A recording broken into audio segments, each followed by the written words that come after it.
Hi, guys, and welcome back. We are now in lesson 1 of Unit 3. This is called Settling New England.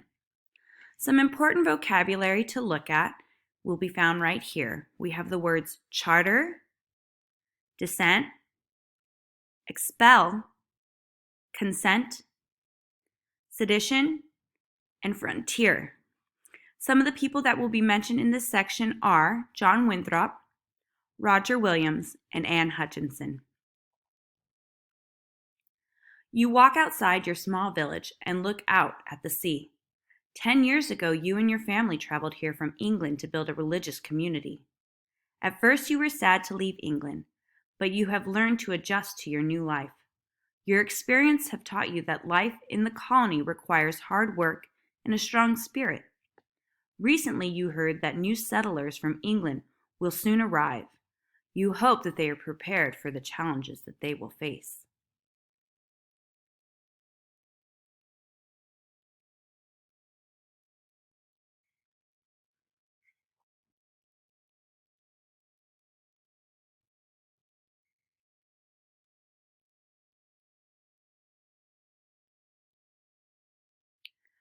A city on a hill.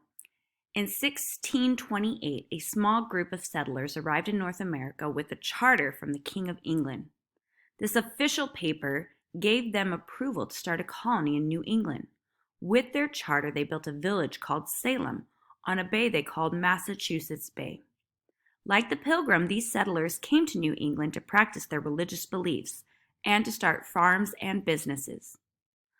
Unlike the Pilgrims, however, they did not want to break away from the Church of England.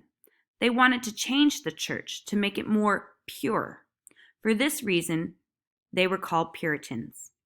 In 1630, John Winthrop led the second group of Puritans to settle the Massachusetts Bay Colony.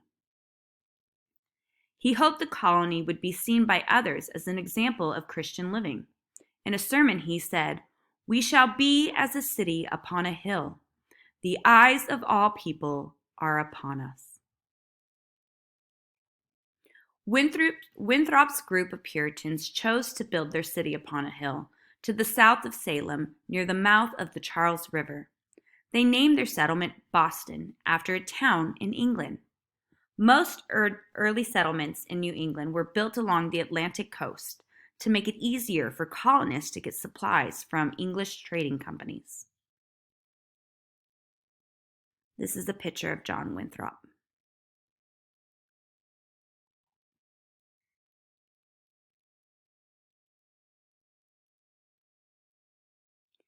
New ideas, new settlements.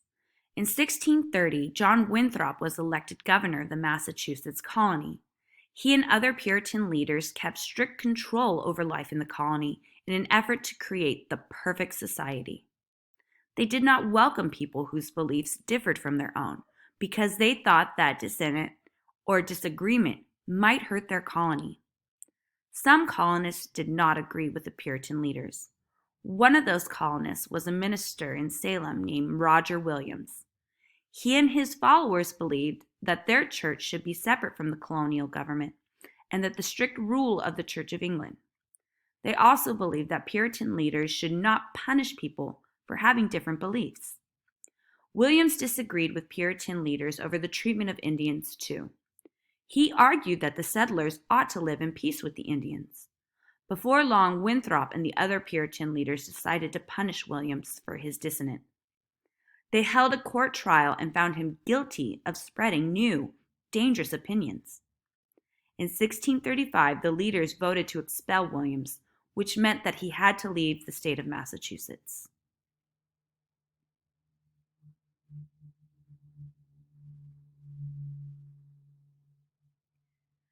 This here is Roger Williams, and in this photo it says, after Roger Williams was expelled from Massachusetts, the Narragansett Indians gave him shelter.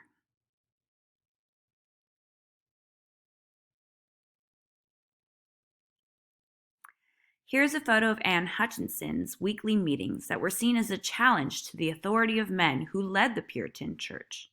Remember that she led sermons in her own home and was eventually kicked out of Massachusetts as well.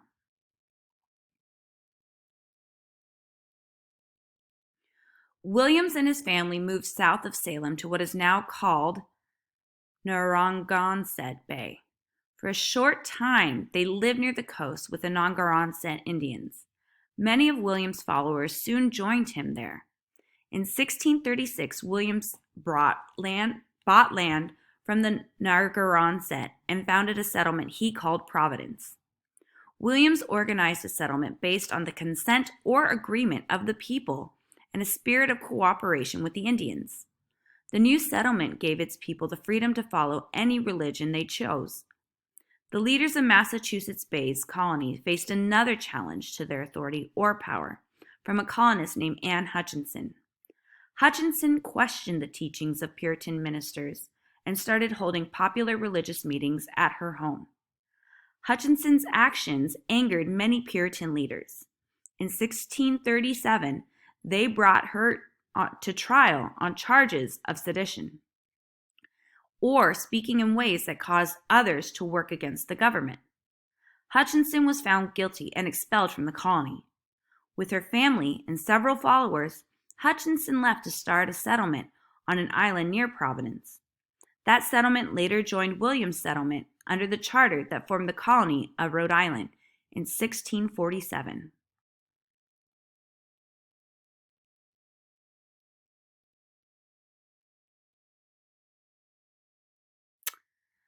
Here is a map of the New England colonies. We have the state of Maine, New Hampshire, Massachusetts, Connecticut, and Rhode Island. New England grows. Other settlers moved away from Massachusetts to find better farmland. They left the poor, rocky soil of coastal New England for the fertile Connecticut River Valley to the west.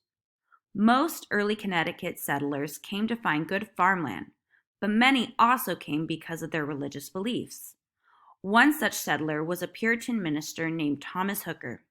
He left Massachusetts because he disagreed with the way its leaders ruled. Hooker and his followers founded the settlement of Hartford. In 1636, Hartford and other nearby settlements became part of the colony of Connecticut. In 1639, the leaders of Connecticut colony wrote the Fundamental Orders, a plan of government. These orders allowed voters to elect their leaders. However, the only people who could vote were white men who owned land. Other colonists looking for economic opportunities moved north of Massachusetts. In 1623, a Scottish settler named David Thomason set out with a group to establish a fishing settlement near the mouth of a river.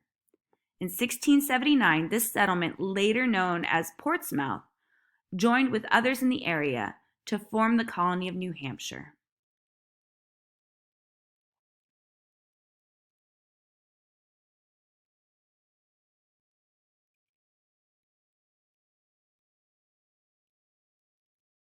Growth brings conflict.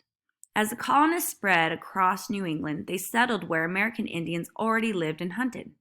In the Connecticut River Valley, fighting broke out between the colonists and the Pequot Indians.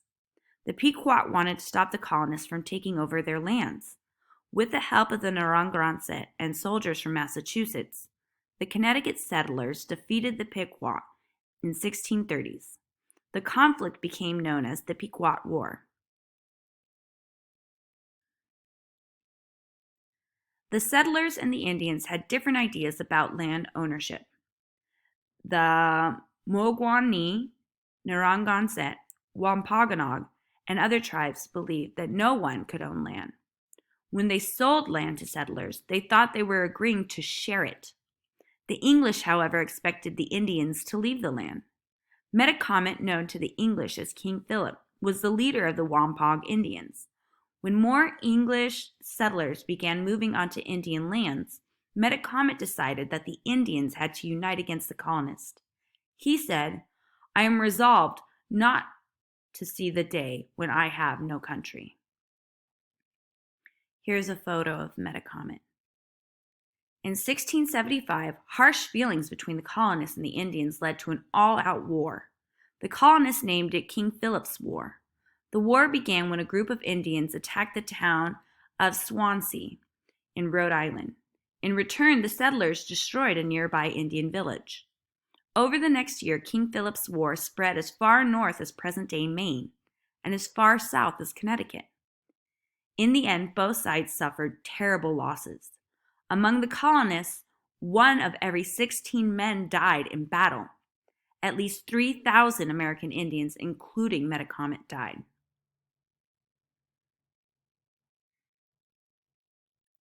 Here's a little bit about American Indian place names.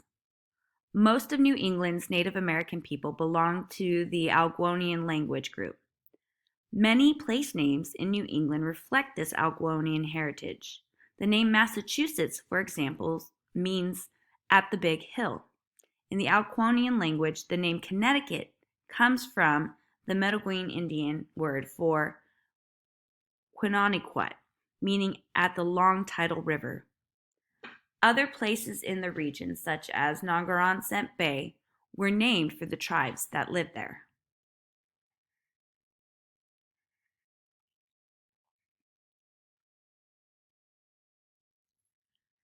Some tribes were nearly wiped out, and most were forced to give up their lands.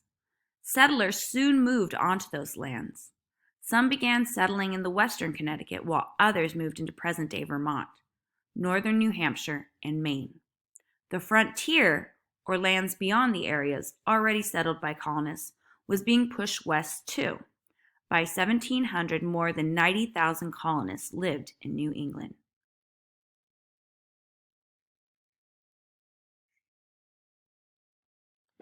Thank you for listening.